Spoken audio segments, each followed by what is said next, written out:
మాజీ సీఎం జగన్ కి హోంమంత్రి అనిత కౌంటర్ ఇచ్చారు. ప్రభుత్వంపై బురద చల్లటం జగన్ కి అలవాటైపోయిందన్నామే.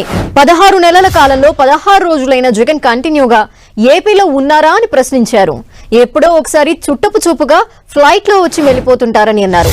ప్రతిపక్ష హోదా ఎలాగూ లేదు, కనీసం పులివెందుల ఎమ్మెల్యేగానైనా రైతుల గురించి పట్టించుకున్నారా అని అన్నారు హోంమంత్రి అనిత. ఆయన 16 రోజులు కంటిన్యూగా ఎక్కడున్నాడో చెప్పమని ఆంధ్రప్రదేశ్లో ఉంటే నేను సమాధానం చెప్తాను. ఇప్పుడు 16 నెలలు అయింది. 16 రోజులు కంటిన్యూగా ఆంధ్రప్రదేశ్లో ఉండి మాట్లాడమనంటే డెఫినెట్గా నేను సమాధానం చెప్తాను.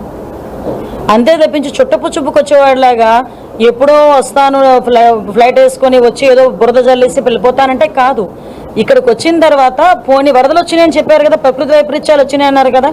ఎన్ని ప్రకృతి వైపరీత్యాలకి ఒక ప్రతిపక్ష హోదా అతనికి అసెంబ్లీలో లేకపోయినా ప్రతిపక్ష నాయకుడిగా ఒక పులివెందుల ఎమ్మెల్యేగా ఉన్నాడు కదా.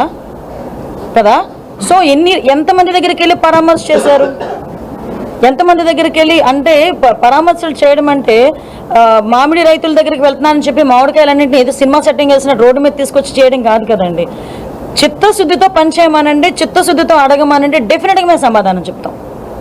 అంతే తప్పించి బురద చల్లే కార్యక్రమాలు చేస్తాము, ఏదో ఒక్కొక్క రోజు కూర్చొని 2 గంటలు 3 గంటలు ప్రెస్ మీట్లు ఇచ్చేసి వెళ్ళిపోతామంటే కాదు. పని చేయమనండి. 16 నెలలు